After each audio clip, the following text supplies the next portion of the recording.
The scent of cinnamon, the bite of pepper, the warmth of ginger. These were not just flavors in medieval Europe, but treasures.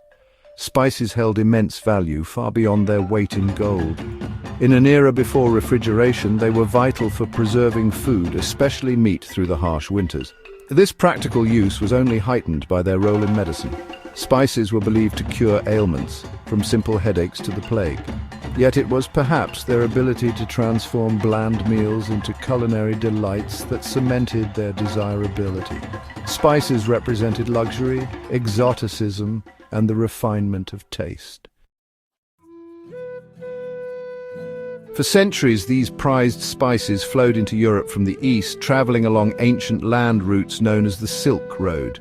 This ancient network of trade routes connected the east and west, facilitating not just the exchange of goods, but also ideas, culture, and technology.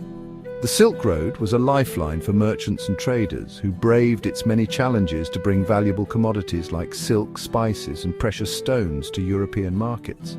However, the journey was long and perilous, often taking months or even years to complete. This network, however, was costly and fraught with danger. Bandits and thieves lurked along the route, ready to ambush and plunder caravans. Treacherous mountain passes and harsh desert landscapes added to the risks, making the journey a daunting endeavor. The cost of transporting goods was high, and many traders lost their lives or fortunes along the way. Goods changed hands multiple times, each intermediary adding their own markup. By the time spices and other luxury items reached European markets, their prices had skyrocketed. The involvement of numerous middlemen not only increased costs, but also slowed down the entire process, making it inefficient and cumbersome. By the 15th century, the rise of the Ottoman Empire further complicated matters. The Ottomans, with their strategic control over key regions, imposed heavy taxes and tariffs on goods passing through their territory. This added another layer of expense and difficulty for European traders, who found themselves at the mercy of Ottoman policies and demands. This powerful empire, centered in modern-day Turkey, controlled key stretches of the Silk Road. Their dominance over these crucial trade routes meant that European merchants had to navigate a complex web of political and economic barriers. The Ottomans' control over the Silk Road was a significant obstacle for European powers seeking to maintain their lucrative spice trade. European powers, eager for direct access to the spice-rich East, chafed under the Ottomans' control. The high costs, political tensions, and logistical challenges made the existing trade routes increasingly untenable. European nations began to explore alternative routes, driven by the desire to bypass the Ottoman-controlled Silk Road and establish direct trade links with Asia. The inflated prices, the reliance on intermediaries, and the political realities all pointed to one solution: finding a new route to the east. This quest for new trade routes led to the Age of Exploration, a period marked by daring voyages and groundbreaking discoveries. Explorers like Vasco da Gama and Christopher Columbus set sail in search of new paths to the east, forever changing the course of history and global trade. Enter Prince Henry of Portugal, a man whose vision would reshape the world. Though he never embarked on a major voyage himself, Henry earned his moniker the Navigator by spearheading Portugal's ambitious maritime exploration. From his base in Sagres, he gathered cartographers, shipbuilders, and seasoned sailors. Henry's goal was twofold: to find a sea route to India, bypassing the Ottoman bottleneck, and to expand Portuguese trade and influence. It was under his patronage that Portuguese mariners began their daring voyages down the coast of Africa, pushing the boundaries of the known world. In 1497, a skilled navigator named Vasco da Gama set sail from Lisbon with a fleet of 4 ships. His mission to achieve what others had only dreamed of: reaching India by sea. Da Gama's journey was fraught with peril. The treacherous currents around the Cape of Good Hope tested the limits of his ships and crew. Scurvy, storms, and hostile encounters with local tribes marked their progress. Yet, after months at sea, Da Gama achieved his goal, landing on the Malabar coast of India at Calicut, now known as Kozhikode. Section 5. Landfall in India, Calicut and the Zamorin. Calicut, a bustling port city ruled by the Zamorin, was a key hub in the spice trade.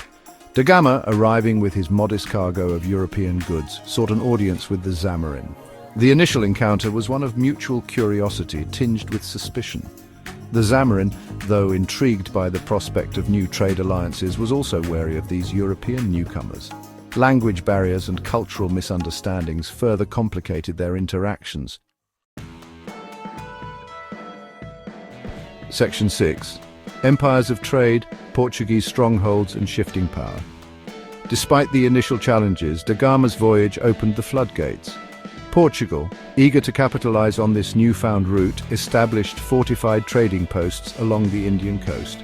Goa, captured by Afonso de Albuquerque in 1510, became a key stronghold and the capital of Portuguese India.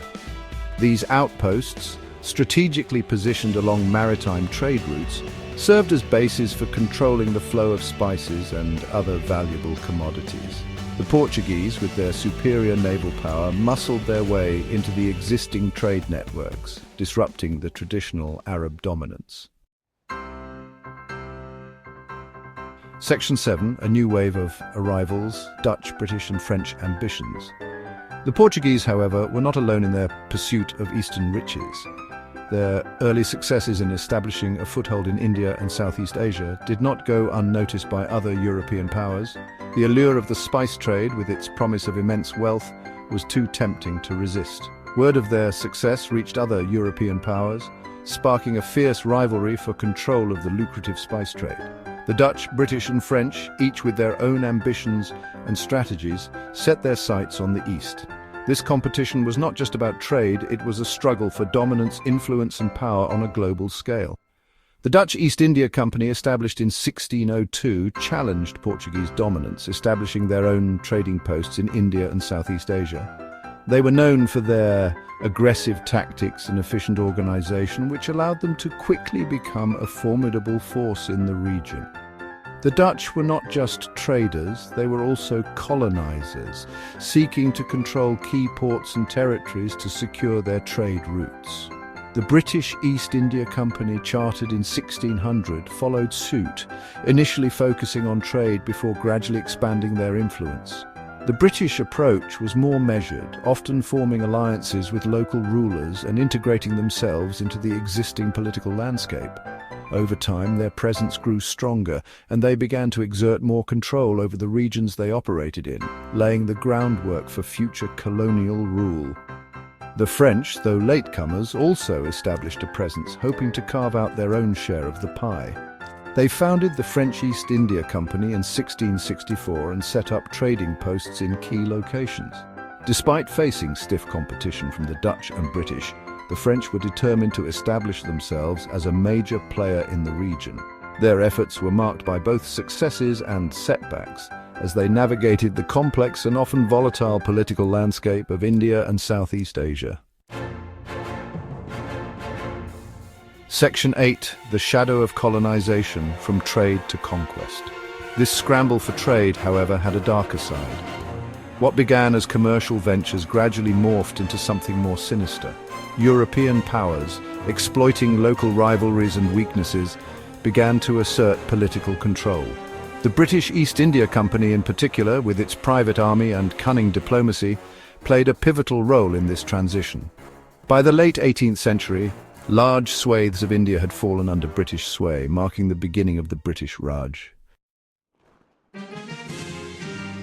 Section 9. Legacy of the spice route, a transformed India. Vasco da Gama's voyage was a watershed moment in history. His journey, which began in 1497, marked the first time a European had successfully navigated a sea route to India, forever altering the course of global trade and exploration. It not only linked Europe and Asia by sea, creating a direct maritime path that bypassed the overland routes dominated by Middle Eastern traders, but also ushered in an era of global trade and cultural exchange.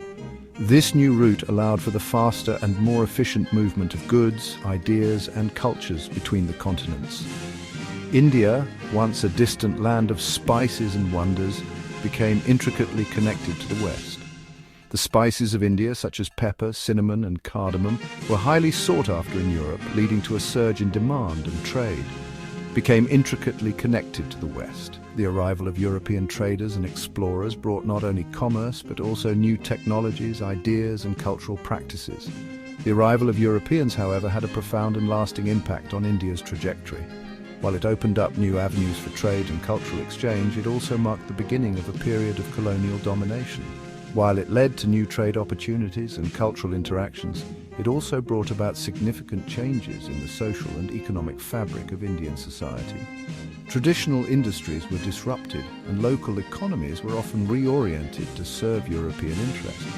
It also paved the way for exploitation, subjugation, and the loss of sovereignty. The colonial powers imposed their rule, leading to the exploitation of India's resources and people. The legacy of the spice route, therefore, is a complex tapestry interwoven with threads of both progress and plunder. It is a story of how a quest for spices led to the transformation of India, bringing both opportunities and challenges, and leaving a lasting impact on its history and culture.